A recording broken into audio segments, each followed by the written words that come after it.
일상 부활을 살다. 유진 피터슨. 2장 부활의 식사. 예수께서 말씀하셨다. 아침 식사가 준비됐다. 제자들 가운데 당신은 누구십니까? 라고 감히 묻는 사람이 없었다. 그들은 그분이 주님이신 것을 알고 있었다. 예수께서 빵을 뜯어 그들에게 주시고 물고기도 그들에게 주셨다. 요한복음 21장 12절에서 13절. 얼마 전 필자의 친구 브렌다는 결혼한 딸 가족을 만나러 시카고에 다녀왔다. 브렌다가 특히 보고 싶었던 사람은 손녀 체리티였다. 체리티는 5살인데 통통하고 귀여운 데에다 쉴 새 없이 제잘거리는 여자아이다.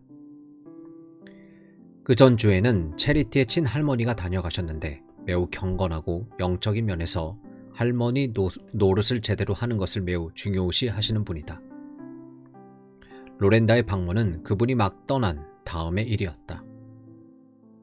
브랜디가 도착한 다음날 아침 5시가 되었을까, 체리티가 할머니의 방으로 와서는 침대 속으로 기어 들어오면서 이렇게 말했다. 할머니, 하나님 이야기는 이제 그만해요. 하나님이 어디에나 계신다는 건 저도 다 믿어요. 그러니 평소처럼 그렇게 살아요. 네? 나는 체리티가 참 마음에 든다. 내가 보기에 그 아이는 무언가를 알고 있는 것 같다.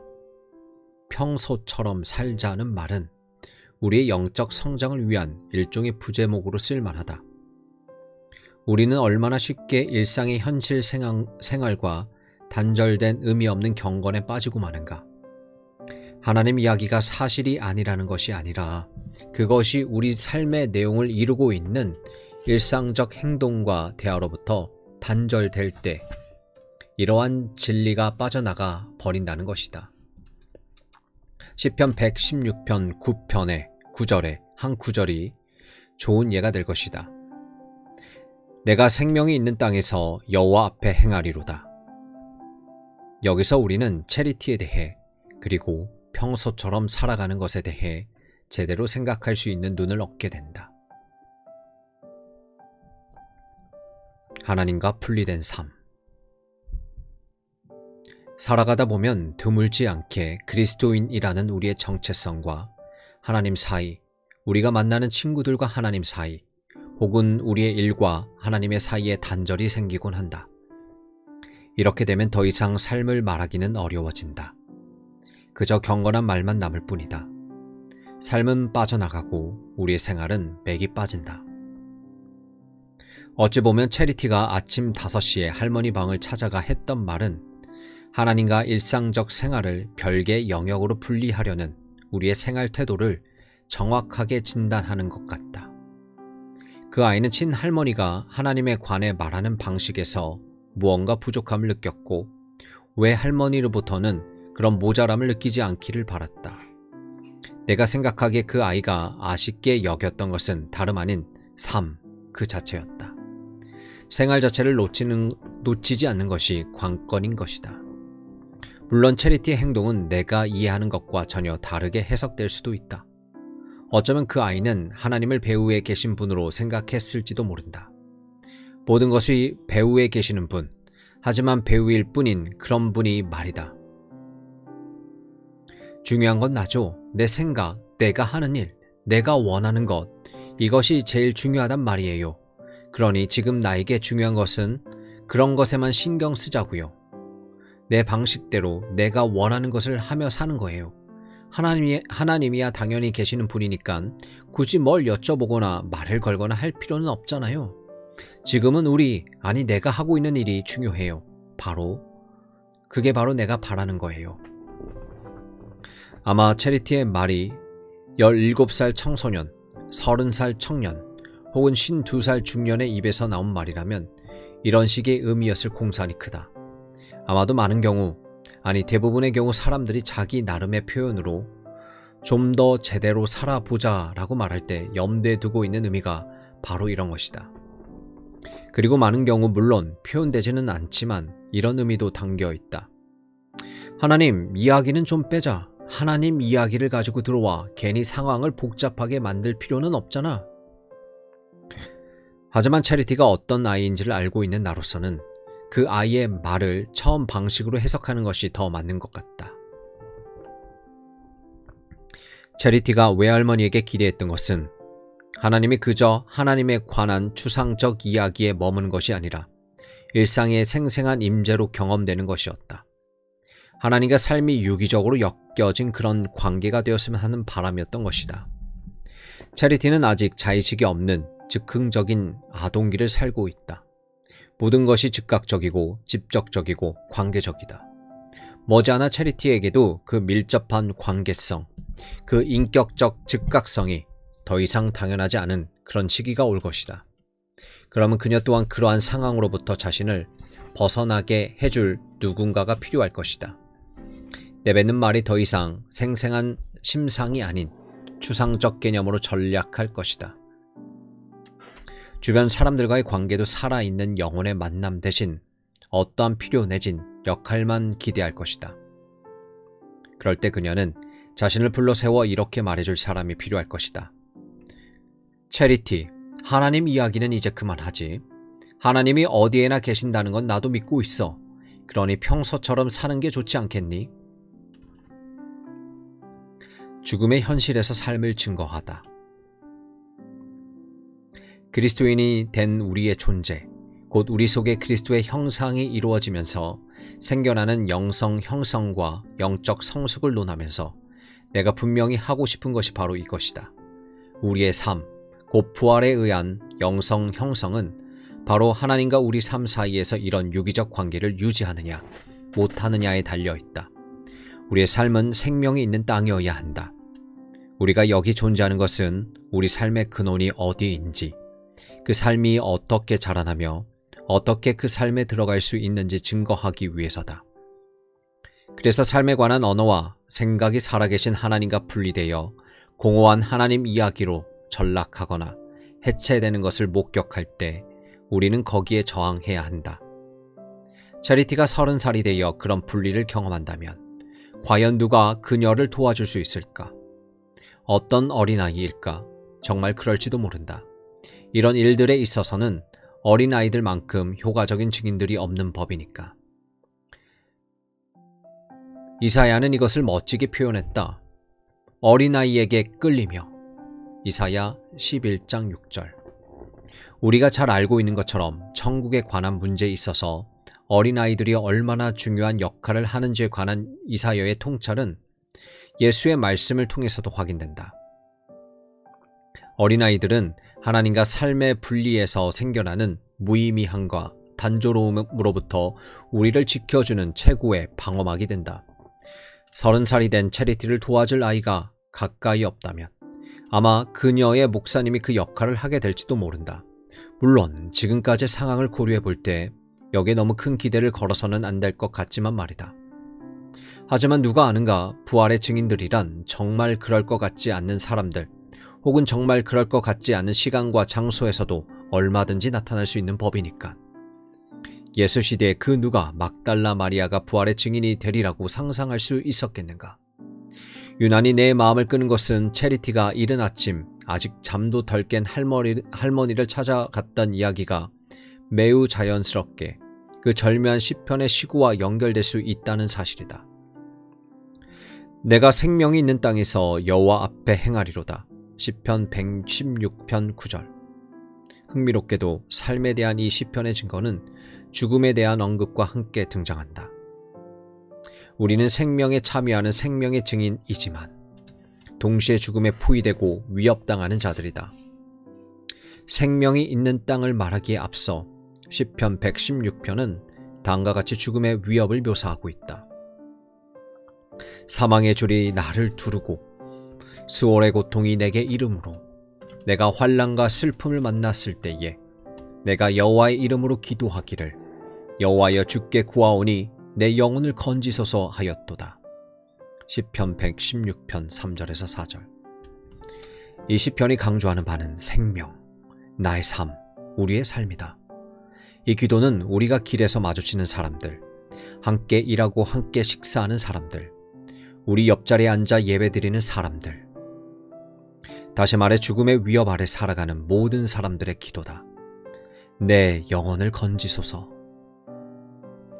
우리가 만나는 사람들은 모두 살아있는 사람들이다. 적어도 생물학적으로는 그렇다. 생물학 역시 우리 삶의 한 차원을 설명해 주지만 이것이 가장 중요한 요소는 아니다. 심장, 허파, 뇌, 콩팥, 피, 근육들은 우리 삶에 가장 필요한 기본 바탕을 마련해 줄 뿐이다. 가장 중요한 요소는 하나님이다.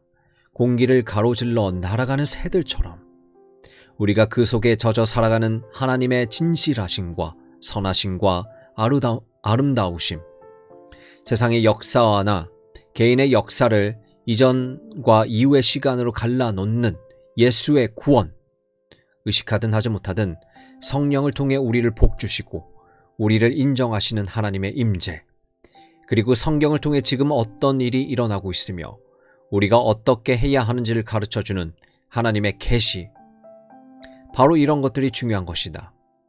허파가 움직이고 심장이 뛰기 시작할 때부터 우리의 삶은 하나님에 관한 이야기가 된다. 우리가 그리스도인인 이유가 바로 이것이다. 바로 이런 삶에 참여하고 이 삶에 대한 증인들이 되는 것이다. 생명이 있는 땅에서 살아가다. 내가 생명이 있는 땅에서 여호와 앞에 행하리로다. 시편 116편 9절에서 시편의 표현은 죽음, 곧 사망의 올가미와 사망의 줄에 관한 말하는 모든 문맥에서 나온 것이다. 길지 않은 이 시편의 삶에 대한 위협이 모두 13번이나 언급되고 있다. 사실 이는 엄청난 고통이 셈인데 바로 이것이 이 시편의 정황을 이루고 있다. 생명이 있는 땅은 위험한 곳이다. 잘못되는 일이 너무나 많다. 여기저기서 환란의 이야기들이 들려온다. 부활은 이런 죽음의 땅에서 일어난다. 생명에 있는 땅은 분명 낙원 같은 휴양지가 아니다. 오히려 전쟁터에 가깝다. 우리 그리스도인들이 우리의 자녀들과 더불어 자리를 잡은 곳은 바로 이런 곳이다.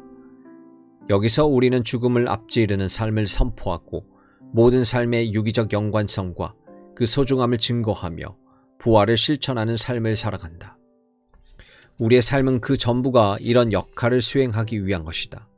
생명을 주시는 하나님과 죽음을 정복하신 그리스도, 그리고 생명을 풍성케 하시는 성령 앞에서 공동체로 모여 규칙적인 예배를 드린다. 성경에 계시되어 있는 생명의 말씀을 읽고 묵상하며 가르치고 선포한다. 회심한 그리스도인과 자녀들에게 삼위일체 하나님의 이름으로 세례를 베풀며 부활의 삶을 살도록 그들을 양육한다. 감옥에 있는 이들을 방문하거나 배고픈 이들에게 먹을 것을 나누고 헐벗은 이들에게 입을 것을 주고 낯선 이들을 환대하며 아픈 자를 치유하고 정의를 세우며 원수를 사랑하고 아이들을 양육한다. 이 모든 일상적 일과를 통해 우리는 하나님께 영광을 돌린다. 위에 적은 것과 같은 목록을 쭉 훑어볼 때 우선 드는 생각은 이 모든 것들이 지극히 일상적인 일들에 속한다는 것이다. 이런 일들을 하는데 많은 훈련이나 재능이 필요하지 않다. 뇌수술 전문가 혹은 전문적인 피아노 연주자의 버금가는 훈련이 필요한 것이 아니다. 설교나 성례 같은 일을 제외하면 사실 아이들도 어른들 못지않게 잘할 수 있는 일들이다.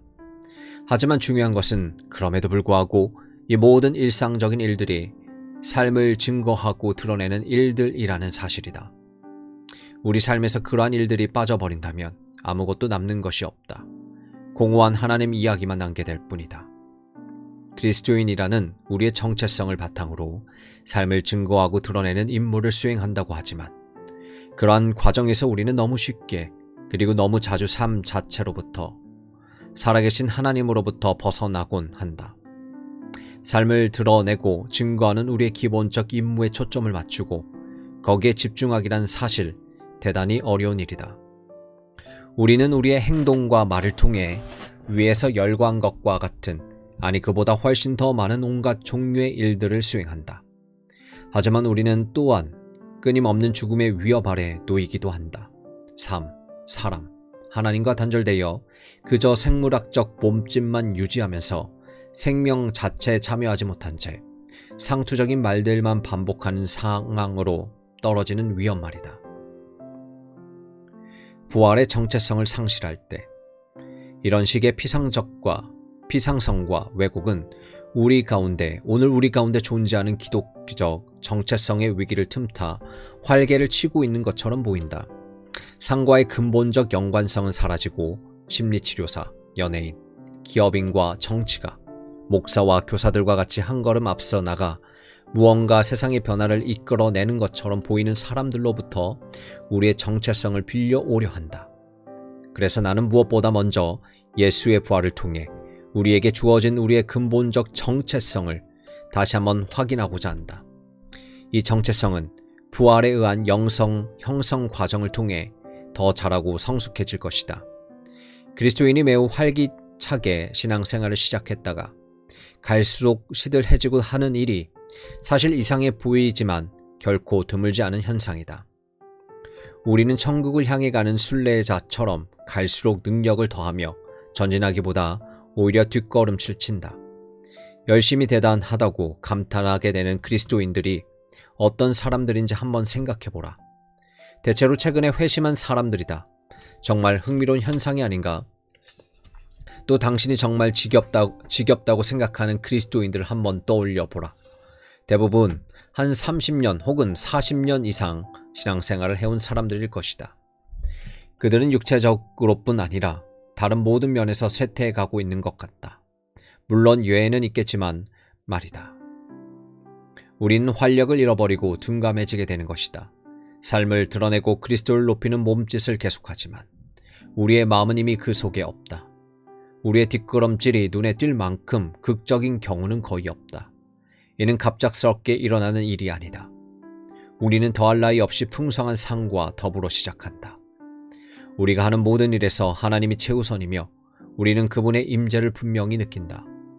그렇게 기쁜 마음으로 별 생각 없이 일을 계속하다 보면 우리 발이 그 소울의 올감이 사망의 줄에 말려 들어가기 시작한다. 너무 자연스럽게 일어나는 일이어서 우리는 이를 거의 눈치채지 못한다. 그러다 보면 어쩌다 줄 하나가 매듭을 지어 우리 발목을 건다. 이내 다른 줄에 걸리고 또다시 다른 줄에 걸린다. 그래서 우리도 모르는 사이에 뒷걸음치게 되고 절룩거리게 된다. 이런 식으로 상황은 갈수록 악화된다. 부활의 생명이 가져다주는 즉각성, 자발성, 충만함을 잃어버리게 되는 것이다. 흥미로운 것은 이런 과정이 종종 우리가 친구나 동료, 상사 혹은 교인들의 눈에 가장 성공적으로 보이기 시작하는 무렵에 일어나는 수가 많다는 것이다. 성공적으로 보이지만 벌써 생명은 밖으로 새어나가고 있다. 하나님과 삶이 단절되어 버린 것이다.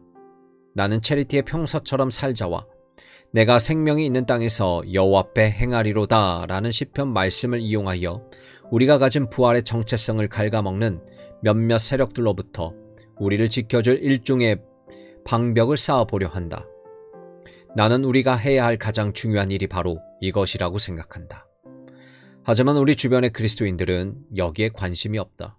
부활에 의한 영성 형성이라는 이처럼 깊고 풍성한 전통이 있는데도 왜 그렇게 관심을 가지는 이가 없을까? 나는 지금까지 43년 동안의 목회자의 길을 걸어왔지만 나의 동료 목사들이 이 부분에 대해 보여주는 무관심에 그저 경악할 뿐이다. 물론 더 신나는 수많은 임무들이 우리를 기다리고 있다. 하지만 영성 형성이라는 임무는 끈기 있게, 시간을 두고 또 조심스럽게 기술적으로 수행해야 할 일이며 따라서 우리의 지속적인 관심을 필요로 한다. 그런데도 우리는 필요한 만큼 관심을 기울이지 않고 있다. 우리를 변화시키는 평범한 식사. 여기서 나는 부활의 식사에 관심을 기울임으로써 우리의 삶을 침체하게 만드는 이런 수월의 올가미를 어느 정도 끊어보고자 한다. 두 번에 걸쳐 예수의 부활이 식사의 자리를 통해 드러나는 일이 있었다. 누가와 요한 두 복음서 기자들은 부활의 식사가 중요하다는 사실을 대단히 강조하고 있다. 부활이라는 상상하기 어려운 초월적 사건이 가장 일상적이고 평범한 행인 식사와 하나가 된다.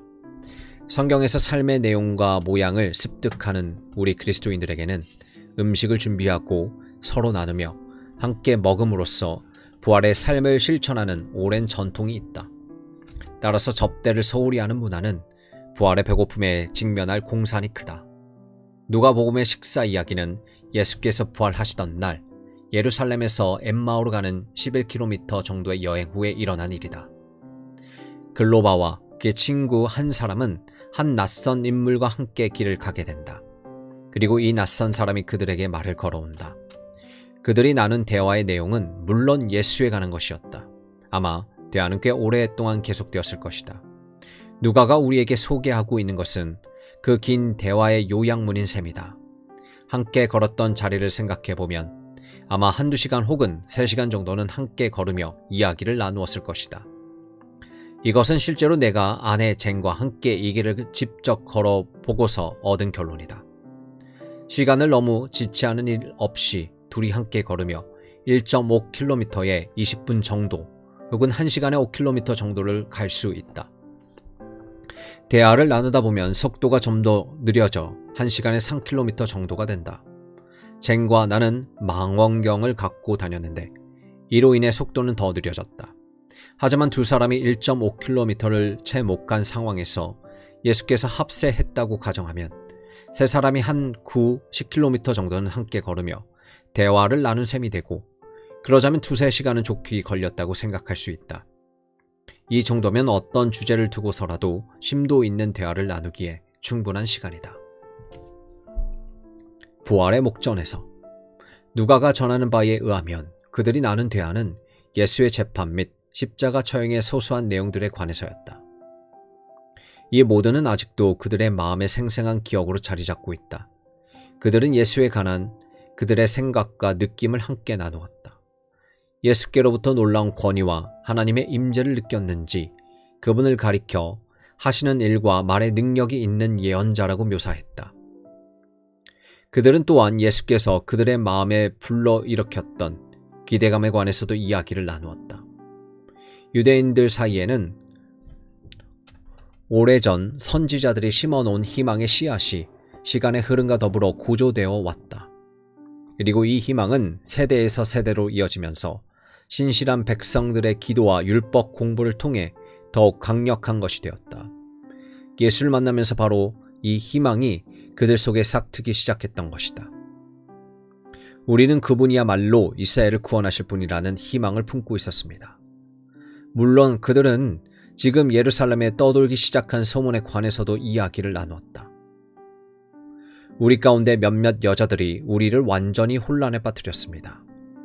오늘 아침 일찍 그들이 무덤에 갔는데 그분의 시신을 찾을 수 없었다고 합니다. 그들이 돌아와서 하는 말이 자기들이 천사들의 환상을 보았는데 천사들이 예수께서 살아계시다고 했다는 겁니다. 우리의 친구들 가운데 몇 사람이 무덤에 가서 확인해 보니 여자들 말대로 무덤이 비어 있었지만 예수를 보지는 못했습니다. 이 대목에 이르기까지 대화를 주도한 사람은 글로바와 그의 친구였다. 예수께서 질문을 던지시는 것으로 대화에 끼어들지만 그들이 자신에 관해 말하는 내용을 그저 듣고만 계실 뿐이다.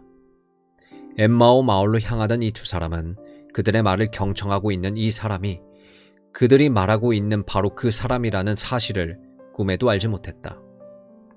그들은 부활의 목전에서 생명이 있는 땅을 걷고 있었지만 그 사실을 알지 못했다. 예수께서 그들의 대화에 끼어들어 말씀하기 시작하셨다. 그분은 지금껏 그들의 대화 속에서 흩어진 단편들에 지나지 않던 내용들을 하나로 모아 성경에 기록된 보다 크고 포괄적인 계시의 그림 가운데 맞추어 주셨다. 하나님께서 지금까지 행하시고 말씀하신 계시에 비추어 볼 때 그들을 당황하게 하고 혼란스럽게 했던 일들 하나하나가 얼마나 분명히 이해될 수 있는지를 보여주신 것이다. 성경은 보다 넓고 통일된 그림을 그려 보여준다. 숨가쁘게 쏟아지는 시사 전문가들의 이야기들은 눈앞에서 벌어지는 중대한 사안들에 뒤처지지 않도록 만들어준다는 명분 아래 오히려 우리의 관심을 산만하게 하고 우리의 감각을 마비시키지만 성경은 이런 것들로부터 우리를 건져낸다. 그날 예수께서 풀어주시는 성경 말씀을 들으며 그들은 가장 최신의 것이 아니라 오히려 가장 오래된 것들과 마주하고 있다는 사실을 깨달았다. 말하자면 비로소 그들은 사태의 진상을 파악할 수 있었다. 얼마나 멋진 대화였던가. 이후 이 일을 기억하면서 그들은 이렇게 말한다. 그분이 길에서 우리와 대화하며 성경을 풀어주실 때 우리 마음이 뜨거워지지 않았습니까? 그리고 그들은 목적지인 엠마오 마을 아기에 들어섰다. 글로바와 그의 친구는 아직 그들에게 낯선 예수께 함께 저녁을 먹자고 간청한다. 이윽고 이 세 사람은 저녁 식탁에 앉는다. 일이 벌어진 것은 바로 이 자리에서였다. 그들이 예수를 알아본 것이다. 그들이 후에 예루살렘의 친구들을 회상하며 말하는 것처럼 그들은 예수께서 빵을 떼실 때에 그분을 알아보았다. 영광으로 끝나는 큰 이야기. 이름을 알 수 없는 글로바의 친구 집 식탁에 당신이 앉아있다고 생각해보라. 그러니까 이 집은 바로 당신의 집이다. 6월절을 지키느라 한 며칠 예루살렘에 다녀왔다. 활력 넘치고 극적 감동이 있는 히브리인들의 위대한 구원 축제 말이다. 어릴 때부터 매년 방문한 예루살렘이라는 장소와 거기서 벌어지는 의식들 속에는 온갖 기억과 이야기와 노래들이 얽혀 있다. 이런 것들에서 당신은 자신이 유대인이란 사실을 확인한다. 이 모두가 바로 당신에 관한 이야기다. 이런 절기들이 반복될 때마다 당신이 하나님의 택하심을 받은 존재라는 신념이 다시 확인되고 더욱 깊어진다. 그런데 갑자기 당신이 알고 있는 그리고 무척이나 존경하는 한 사람이 십자가 처형을 당하고 그로 인해 이 거룩한 절기가 더럽혀지는 어처구니 없는 상황이 벌어진다. 그 피비린내 나고 잔인무도한 죽음에 아직도 몸서리치고 있는데 이상한 소문이 들리기 시작한다. 소문은 금세 퍼져나갔다. 이러한 전혀 생소한 종류의 소문이었다. 천사들이 나타나 그분께 살아 계신다고 했다는 것이다. 그게 도대체 무슨 말일까? 예루살렘에서 당신의 하루하루는 축제에서 고통으로 그리고 다시 당혹스러움으로 바뀌고 만다. 당신의 세계 전체가 걷잡을 수 없이 어지럽게 돌고 있다. 너무나 지친 마음에 예루살렘을 떠나게 된 것이 오히려 다행스럽다. 무리들과 폭력과 소문들을 뒤로하고 집으로 향하는 낯익은 길을 걸으며 안도의 한숨을 내쉰다. 글로바와 함께 조용히 이야기를 나누며 이 모든 일들을 천천히 곱씹어 볼 수 있다는 사실이 반갑기만 하다. 그런데 어떤 낯선 사람을 만나게 되고 그는 당신의 이야기에 흥미를 보인다. 그가 대화에 끼어들자 놀랍게도 이 모든 일들의 의미가 명쾌하게 드러나기 시작한다. 집으로 걸어가는 투어 시간 동안 당신은 그 사람이 지난 며칠 동안의 혼란스러운 사건들을 마치 창세기 하나님이 그러셨던 것처럼 질서정연한 이야기로 바꾸어 놓는 것을 경험한다. 성경의 말씀들이 그처럼 친숙하게 와닿던 적은 없었다. 바로 당신이 꺾였던 일들, 특별히 지난 5일간의 격동적이고 혼란스러운 죽음에 내음 가득하고 설명할 수 없는 일들이 결국에는 영광스러운 결말에 이르게 될 커다란 이야기의 한 부분이라는 것을 꿈에도 몰랐던 것이다. 이 사람의 설명을 통해 창조된 세상은 당신이 모세와 선지자를 통해 읽고 들은 그 모든 일들을 하나님이 바로 당신의 목전에서 행하고 계시는 그런 세상이었던 것이다. 예상을 초월한 사건. 엠마오로 들어가면서 마을은 차분해지고 다시 예전의 모습으로 돌아온다. 3시간 전 예루살렘을 떠날 때는 마음이 뒤숭숭해 있었다. 하지만 이 낯선 손님 덕분에 평소의 평온함을 되찾았다. 날은 이미 저물어 저녁 시간이 되었다. 일주일 혹은 그 이상 집을 떠나 있었으므로 먹을 것이 있을 리 없다. 당신은 떡 파는 집에서 떡을 한 덩어리 산 뒤 손님에게 저녁을 함께 하자고 청한다. 그는 끈질긴 간청을 거절하지 못하고 초대에 응한다. 포도주 한 병을 내오고 세 사람은 떡과 포도주밖에 없는 조촐한 저녁을 먹기 위해 자리에 앉는다. 글로버가 포도주를 따른다. 그런데 이 손님은 잠시 당신을 당황케 하는 행동을 취한다. 자기가 떡을 집어 축복하는 것이다. 당신이 초대한 손님이 당신에게 식사를 제공하는 주인처럼 행동하는 것이다. 그는 떡을 두고 축복한 뒤 떡을 떼어 당신과 글로바에게 나누어 준다. 그 순간 당신은 그가 누구인지 깨닫는다. 바로 다시 살아나신 예수인 것이다. 그분의 부활을 목격한 순간이었다. 요한이 기록한 부활 식사는 분명치 않은 어떤 때 갈릴리에서 일어났다. 이번에는 갈릴리 바닷가에서 나눈 아침 식사였다. 7명의 제자들이 이 식사에 함께 있었다. 그중 5명은 이름이 밝혀져 있는데 베드로, 도마, 나다니엘, 세베대의 2 아들인 야고보와 요한이다. 나머지 2사람의 이름은 언급되지 않는다. 나머지 4 제자는 그 자리에 없고 이들이 어떻게 되었는지에 대해서는 아무런 설명이 없다. 이러한 상황에서 부활의 아침 식사가 시작된다. 7명의 제자들은 얼마 전 예루살렘을 떠나 갈릴리 고향 마을로 돌아왔다. 그들의 귀향은 부활하신 주님께서 친히 명령하신 것이었다. 마태는 이 이야기를 이렇게 전한다. 예수께서 부활하시던 날 아침 무덤에 있던 막달라 마리아와 다른 마리아가 한 천사로부터 예수께서 다시 살아나셨으며 제자들에게 가서 예수께서 갈릴리에서 제자들을 만나실 것이라고 전하라는 말을 듣는다. 그들이 이 말을 전하러 서둘러 가던 중 예수께서 그들에게 찾아오신다. 그리고 같은 말씀을 하신다. 내 형제들에게 갈릴리로 가라고 하여라. 거기서 내가 그들을 만나겠다고 전하여라. 그들은 들은 말씀 그대로 제자들에게 전하고 예수께서는 정말 갈릴리 언덕에서 자신을 만나려고 모여있는 제자들에게 나타나신다. 거기서 그들에게 사도로서 감당해야 할 사명을 내려주신다. 어찌된 영문인지 알 도리가 없지만 이제 그들 중 7이 다시 예전 고기잡이 하던 갈릴리 바다로 돌아와 있다. 사실 어찌된 일인지 상상하기란 그리 어렵지 않다. 베드로는 친구들 모아 하룻밤 고기를 잡기로 했다. 예수와 더불어 그 치열하고 극적인 몇 해를 보낸 뒤였지만 그의 몸속에는 여전히 고기잡이의 피가 흐르고 있었다. 이때에는 베드로의 마음이 꽤 느슨해져 있었으리라고 짐작해 볼 수 있다. 부활에 관해 지금까지 무슨 생각을 해왔고 또 무엇을 믿었든지 간에 지금 그들이 겪게 될 일은 그들의 예상을 완전히 초월하는 사건이었다. 새로 발견하는 부활의 의미. 부활이란 당신이 그런 것을 믿는다면 다음 세상의 상과 관계된 것이다. 이것은 당신이 죽고 묻히고 하늘에서 영원히 하나님과 함께 있게 된 후에 일어나는 일이다. 그러나 예수의 부활은 이 땅에서 일어났다. 처음으로 예수의 부활을 목격하고 참여했던 사람들은 분명 하늘에 있었던 것이 아니다. 그들은 자신들이 자라고 자신들과 부대끼고 일해오던 바로 그 땅에서 함께 자랐던 사람들과 더불어 지금까지 걸어온 바로 그 길을 걷고 있었다. 그리고 부활은 그들의 십자가에서 죽는 것을 보았던 바로 그 존재를 통해 실현되었다. 경이로움이랄까, 놀라움이랄까, 혹은 경악이랄까. 그들의 반응을 제대로 포착하기란 쉽지 않다. 오랜 세월 준비해온 부활이었을지 모르지만 이 부활은 그들에게 전혀 뜻밖의 사건으로 다가왔다. 부활 후 얼마나 지났을까? 이제 부활은 그들 자신뿐 아니라 지금도 계속되는 그들의 상과 관계된 것이기도 하다는 사실이 조금씩 분명해지기 시작한다. 어쩌면 그들은 이 사실을 예수의 부활 자체보다 더 받아들이기 어려웠을지도 모른다.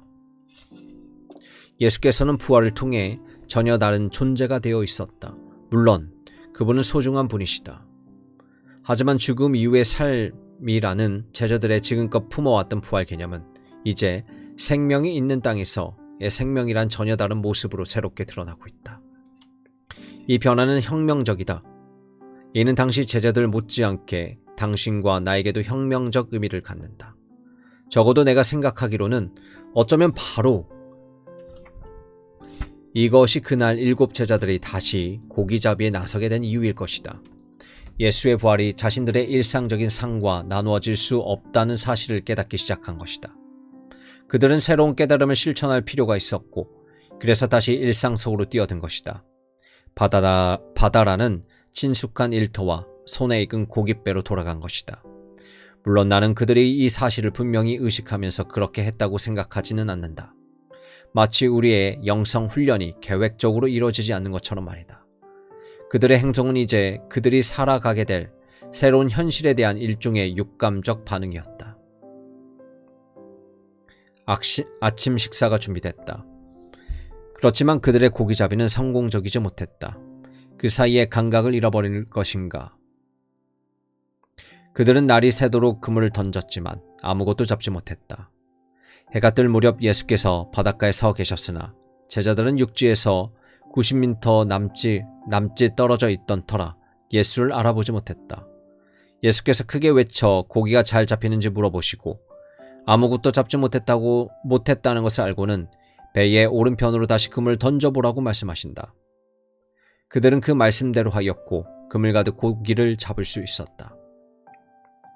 예루살렘에 있을 때 가장 먼저 무덤으로 달려가 무슨 일이 생겼는지 깨달았던 요한은 이곳 갈릴리에서도 가장 재빠른 모습을 보인다.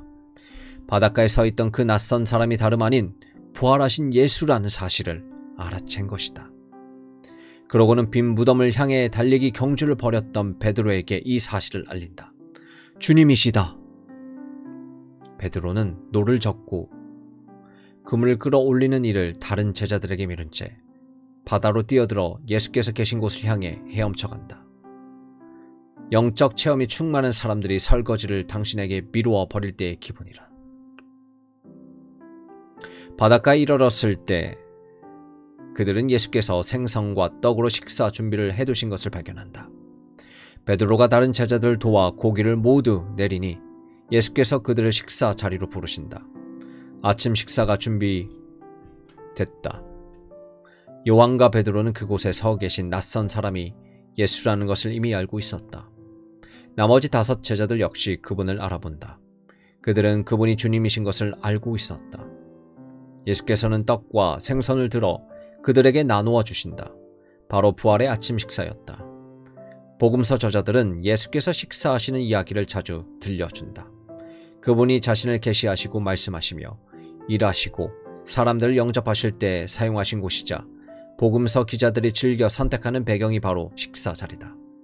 이런 이유로 나는 부활에 의한 영성, 형성과 생명이 있는 땅에서 주님 앞에 살아가는 우리의 삶을 설명하고 또 거기에 참여하도록 해주는 이 2번의 식사, 곧 엠마오 글로바 집에서의 저녁 식사와 갈릴리 바닷가에서의 아침 식사에 관심을 기울이게 된다. 일상이 우리를 만들어간다. 우선 너무 뻔해서 오히려 소홀히 취급하는 한 가지 사실에 주목해보자. 부활에 의한 영성 형성은 특별히 준비된 환경이라든지 세심하게 선택된 시간이나 장소 등에 좌우되지 않는다. 원칙은 오히려 평범함이다. 음식을 먹는 일보다 더 평범하고 일상적인 일은 없지 않은가. 우리 문화에서는 보통 하루에 아침, 점심, 저녁 3끼를 먹는다. 우리가 음식을 먹는 가장 큰 이유는 먹지 않으면 안 되기 때문이다. 생물학적으로 목숨을 유지하려면 음식을 먹고 영양분을 섭취해야 한다. 탄수화물, 단백질, 지방, 섬유질, 비타민, 물 같은 것을 계속해서 먹지 않으면 안 되는 것이다. 이것이 바로 창조의 본질이다. 하지만 우리는 즐기기 위해 먹기도 한다. 소금과 후추를 적당히 뿌린 계란, 그 옆에 잘 익은 베이컨 한 조각, 약간의 시리얼에 막 구운 블루베리 머핀. 이런 아침 식탁이라면 가히 예술적인 수준이라 할 만하다. 렌틸 스프와 옥수수빵으로 친구와 함께 나누는 점심 식사는 대화와 영양이 절묘한 조화를 이루며 더 없는 기쁨을 선사한다. 식사들끼리 혹은 친구나 손님과 식사하기 위해 음식을 준비하고 먹는 일처럼 그렇게 단순 반복하면서도 그처럼 무의식적으로 그처럼 자연스럽고 평범하게 필요와 즐거움을 하나로 만들어주는 행위가 또 어디 있을까?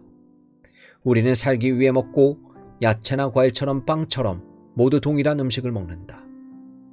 그래서 함께 먹는 행위는 적어도 순간적으로 남아 거만함을 해소하는 좋은 방법이 된다. 함께 음식을 나누는 행위 속에서 남다름이나 명성은 뒤로 밀려난다.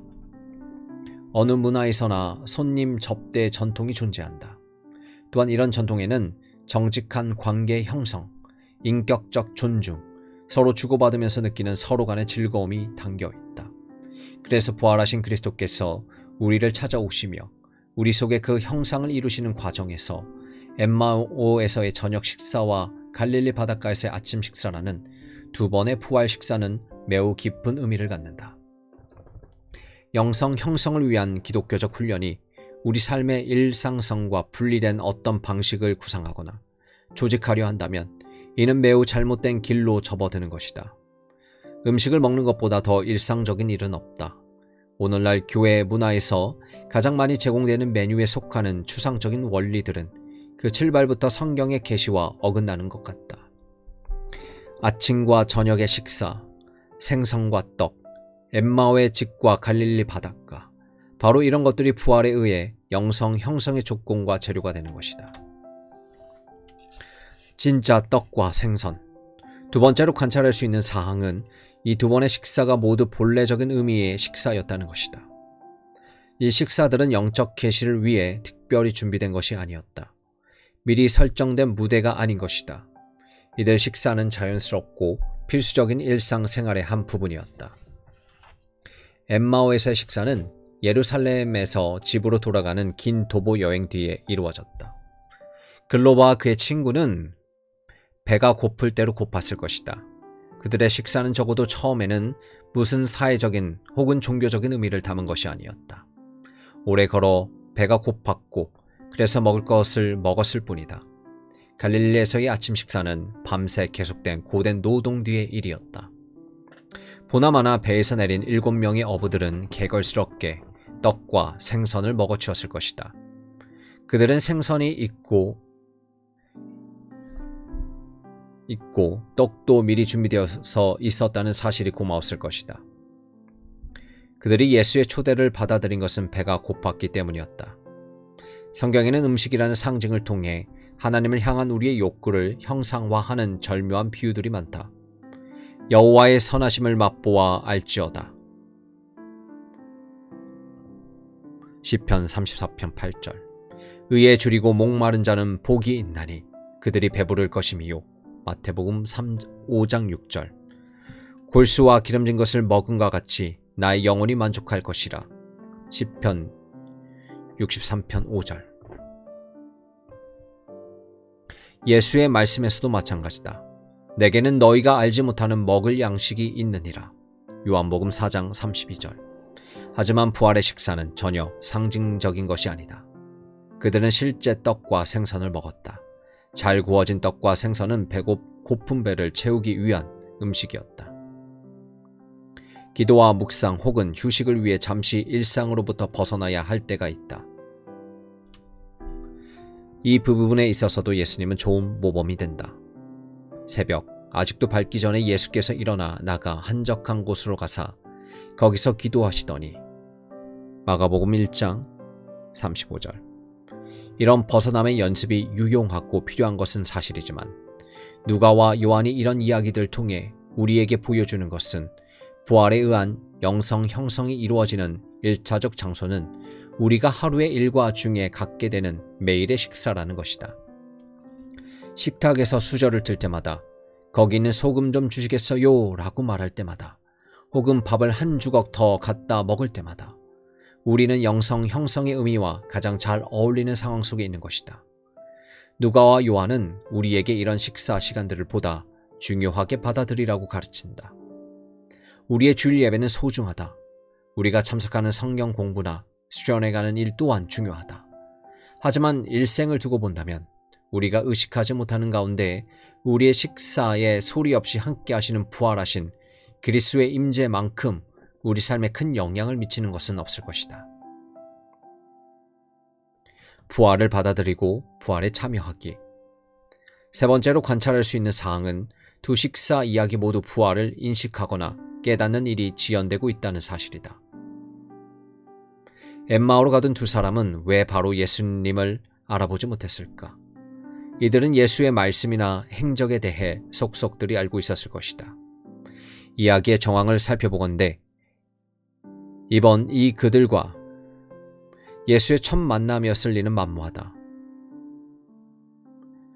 그들은 필시 예수의 설교를 자주 들었을 것이며 그분과 많은 이야기를 나누었을 것이다. 예수를 추종하고 따랐던 무리들은 작은 그룹이었다. 우리의 기준에서 본다면 예루살렘 역시 작은 마을에 속한다. 그렇다면 어째서 그들은 그분을 알아보지 못했던 것일까? 어째서 7 제자들은 부활하신 그리스도가 그들과 함께 계심을 알아채지 못했을까? 사실 이 경우는 엠마오 이야기보다 더욱 이해하기 어렵다. 7 제자들은 우리가 알기에도 이미 2번씩이나 부활하신 예수를 보고 그분과 이야기를 나누지 않았던가.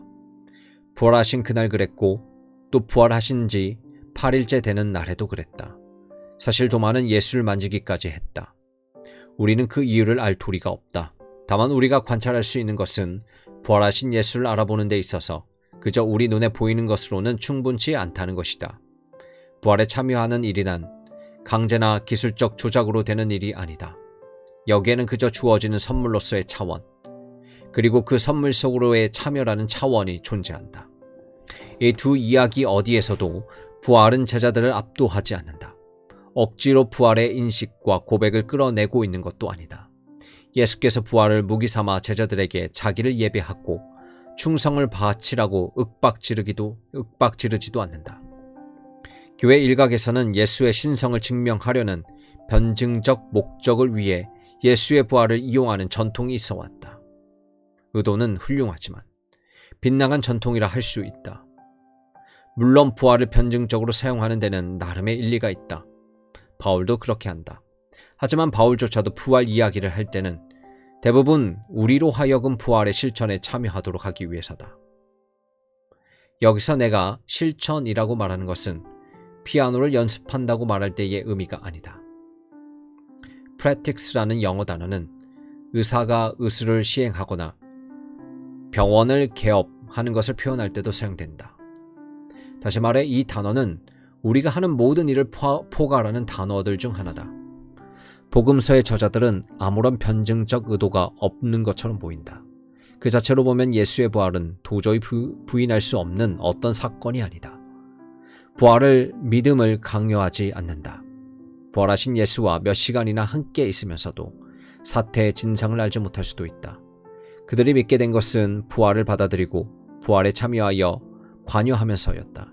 식사는 바로 이런 체험을 위한 이상적인 정황을 마련해준다. 마술이 아니다.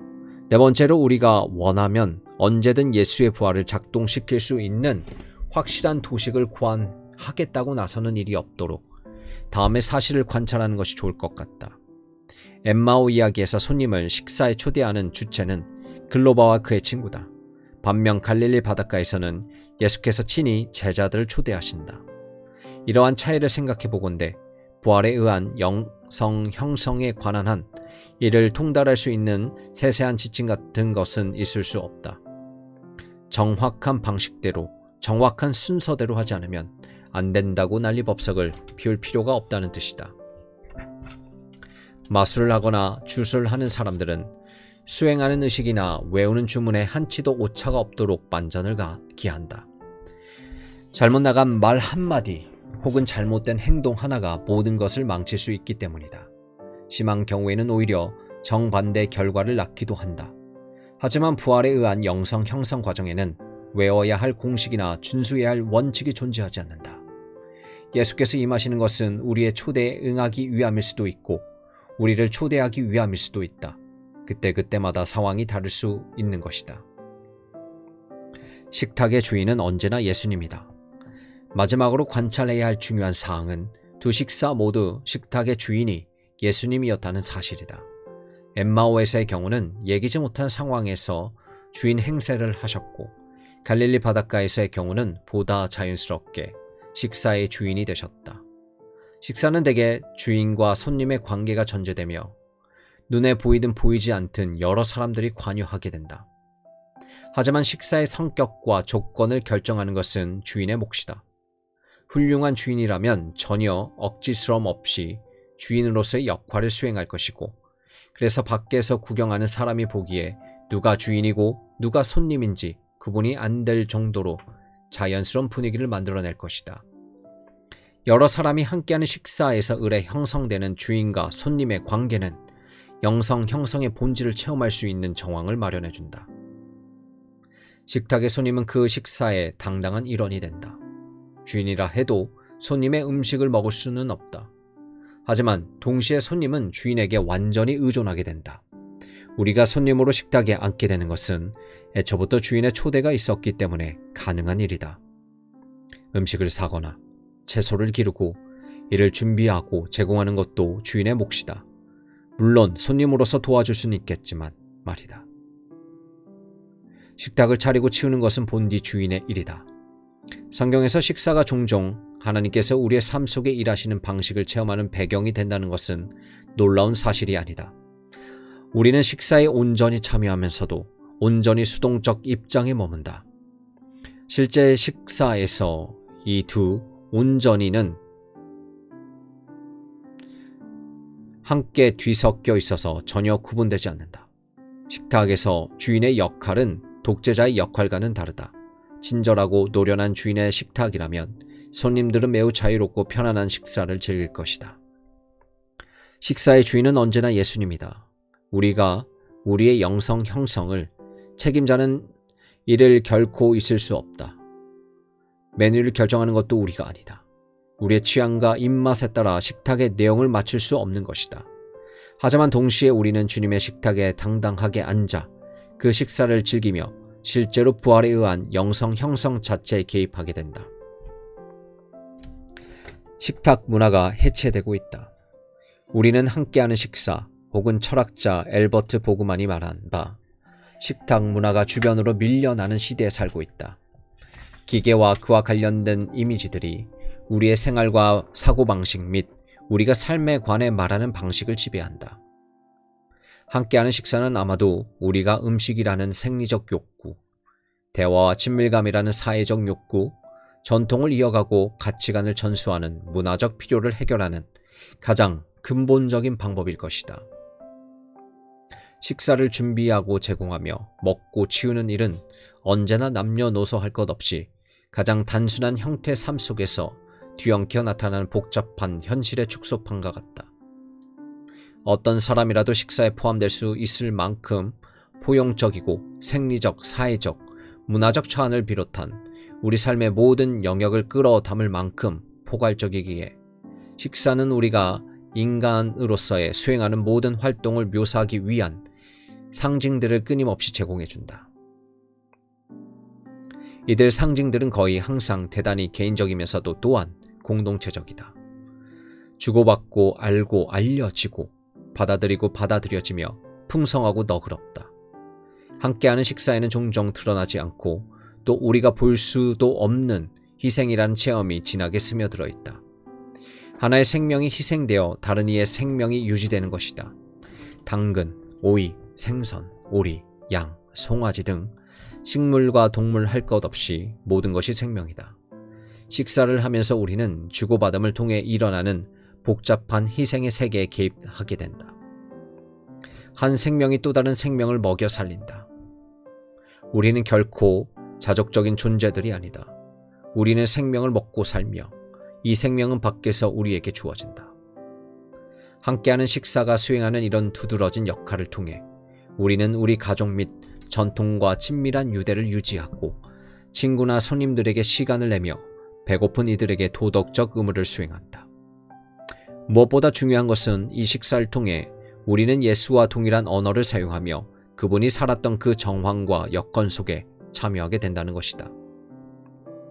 그러나 오늘날 우리들의 삶에는 식사는 그 중요성이 매우 축소되어 있다. 물론 여전히 먹으면서 살고 있지만 식사의 세계는 해체되어 버렸다. 과거 패스트푸드점이 우후죽순으로 들어서게 된 현상은 우리에게 대화를 나눌 만한 여유가 거의 없다는 사실을 잘 보여준다. 또한 식당의 숫자가 엄청나게 늘어나는 것은 집에서 음식을 준비할 시간이 그만큼 적어졌다는 말이기도 하다. 식탁 머리에 자리를 차지한 텔레비전은 사실상 친밀한 관계와 대화를 없애버리다시피 하였다. 잘 포장된 냉동식품이 자주 식탁에 오르면서 그만큼 집안 특유의 조리법을 나누며 함께 요리하는 경험이 드물어지고 있다. 이 모든 것에 의미하는 바는 제자들이 부활하신 그리스도를 만났던 그때의 정황과는 달리 함께 음식을 나눈다는 것이 더 이상 손쉽거나 자연스러운 일이 아니라는 것이다. 이제는 식사가 아닌 기계가 우리의 일상생활의 주된 특징 혹은 상징의 자리를 차지하고 있다. 하지만 우리 모두는 여전히 음식을 먹는다. 그래서 식사는 부활에 의한 영성 형성을 실천할 수 있는 주요한 출발점이자 마당이요, 조건이 된다. 물론 예전보다 더 의도적이며 계획적인 태도로 접근해야 할 것이지만 말이다.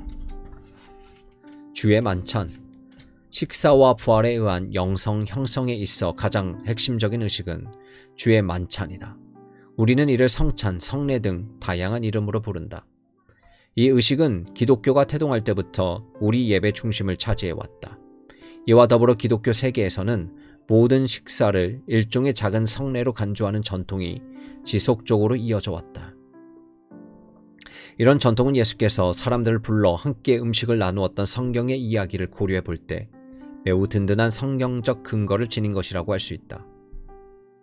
영국 성공의 수도사였던 돈 그레고리 딕스는 1941년 발표한 논문을 통해 예전의 형식이라는 표현을 우리에게 소개하였다.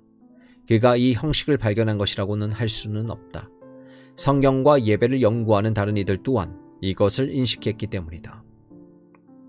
하지만 예전의 형식을 매우 인상적으로 묘사해 제시했다는 점에서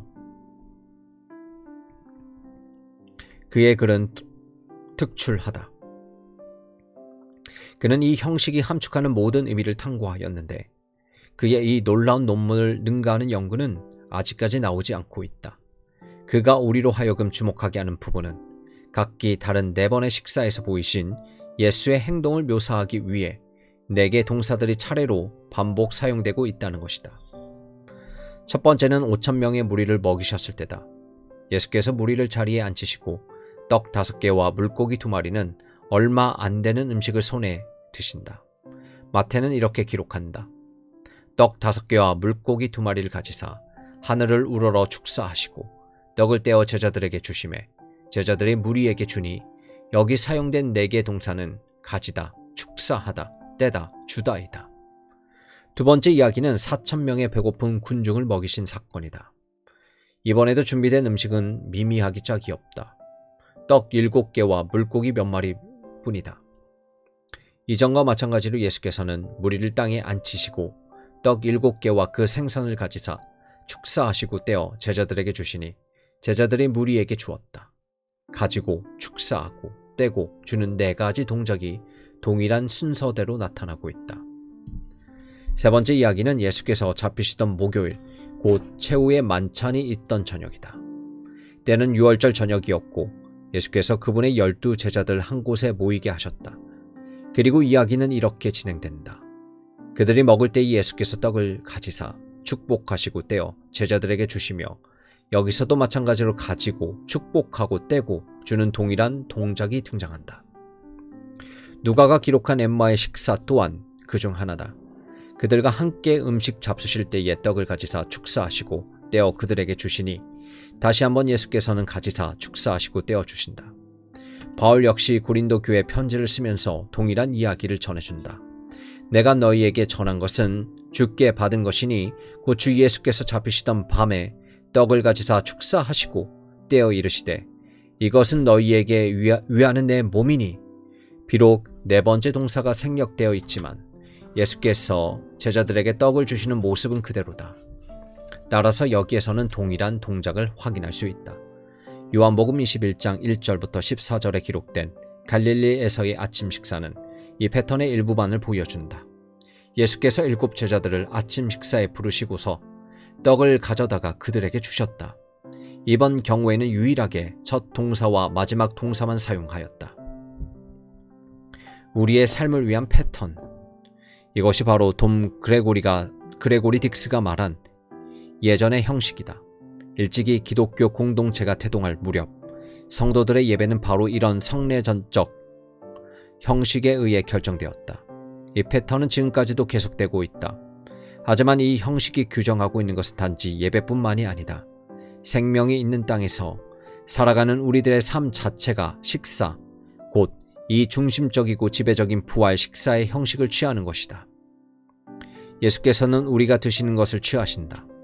우리의 떡, 우리의 물고기, 우리의 포도주, 우리의 염소, 우리의 양, 우리의 죄, 우리의 좋은 점들, 우리의 일, 우리의 여가, 우리의 강점, 우리의 약점, 우리의 배고픔, 우리의 목마름 등 우리가 가진 모든 것을 받으시는 것이다. 우리는 모든 식사 자리에 무엇보다 우선 우리 자신을 가져간다. 그리고 예수께서는 그것을 취하신다. 우리 자신을 받으시는 것이다. 예수께서는 우리가 가져가시는 것과 그것을 가져가는 우리들을 두고 축복하시며 감사를 드리신다. 그분이 성령으로 그것을 아버지께 가져간다. 식탁 위에 혹은 둘레 무엇이 있든지 모두 축복과 감사를 통해 하나님께 들려진다. 그분은 우리를 드리며 우리를 하나님 안으로 삼위 하나님께 관계 속으로 이끌고 가신다. 예수께서는 우리가 드리는 것을 비판하거나 정죄하거나 거부하지 않으신다. 가져왔다는 게 고작 물고기 2마리 뿐이냐? 식탁에서 이렇게 말씀하시는 예수를 상상할 수 있겠는가? 예수께서는 우리가 가지고 간 것을 떼신다. 너무나 자주 우리 최상의 예절과 범접할 수 있는 자기 만족의 자세로 식탁에 앉는다. 오로지 겉모습 혹은 역할에만 신경을 쓴다. 인생에는 게임을 수행하는 세련되고 계산된 참가자들이다. 하지만 예수께서는 내적인 것에 주목하시며 우리 속에 숨어있는 우리의 어설픈 모습을 드러내신다. 식탁에서 나만의 세계에 머무르는 일이 허락되지 않는다. 자기 충족적인 상태에 머물도록 허락되지 않는 것이다. 우리는 십자가 안으로 이끌려간다. 우리는 함께 식사를 나누며 이 십자가를 몸으로 표현한다. 우리의 교만과 자족감이 깨어지면서 새로운 삶, 새로운 행동이 우리 앞에 제시된다. 식탁 위에 놓인 모든 것은 모든 일종의 생명의 교환, 곧 우리의 주인에 대한 나름의 희생을 가리킨다. 거짓과 이선으로 단단해진 속과 딱딱하게 굳은 껍질로 예수께 나아가지만 그분은 우리를 산산이 부숨으로써 새로운 삶을 가져다 주실 것이다. 하나님이여 상하고 통해하는 마음을 주께서 멸시하지 아니하시리이다. 시편 51편 7절. 우리는 예수 안에서 이런 깨어짐을 처음으로 경험한다. 그분은 깨어졌으며 그분의 피는 쏟아져 흘렸다. 그리고 이제 우리는 우리 안에서 이 깨어짐을 발견한다. 그 다음 예수께서는 우리가 그분께 가져간 것, 그리고 우리 자신을 다시 나눠주신다. 하지만 그것은 더 이상 우리가 가져간 그대로가 아니다. 우리 자신, 곧 우리가 식탁에서 예수께 가져간 자아는 하나님께서 주시는 것, 곧 우리가 나 같은 죄인 살리신이라는 찬송으로 노래하는 바로 그것으로 변화된다. 우리가 식탁에서 거룩해진 몸과 거룩한 피를 먹고 마시면서 변화가 일어난다. 내 안에 계신 그리스도와 함께하는 부활의 식사인 것이다. 우리는 성찬의 식탁 앞에서 부활의 실천을 시작하지만 그것이 전부는 아니다. 우리는 우리가 먹는 모든 식사에서 동일한 부활의 실천을 계속한다. 그리스도인의 모든 식사는 부활하신 주님께서 주인으로 임재하시는 성만찬에 그 근거를 두며 우리는 이 성찬을 매일 먹고 마심으로 부활의 의미를 확장해 간다. 우리가 음식을 먹기 위해 식탁에 앉아 예수의 이름을 부를 때마다 부활에 의한 영성 형성의 모든 요소들이 그대로 드러난다. 우리의 삶 가운데 가장 평범한 행위가 곧 가장 심오한 변화의 장이 된다는 사실이 참으로 놀랍다. 예전의 형식을 통해 증거하고 참여하는 자연과 초자연의 결합은 바로 당신의 부엌 식탁에서도 이루어지고 또 계속될 것이다. 밥 다 됐다. 얼른 나와서 먹어라. 거기는 소금 좀 주시겠어요? 할머니, 이제 하나님 이야기는 그만해요. 네? 평소처럼 그렇게 살자고요.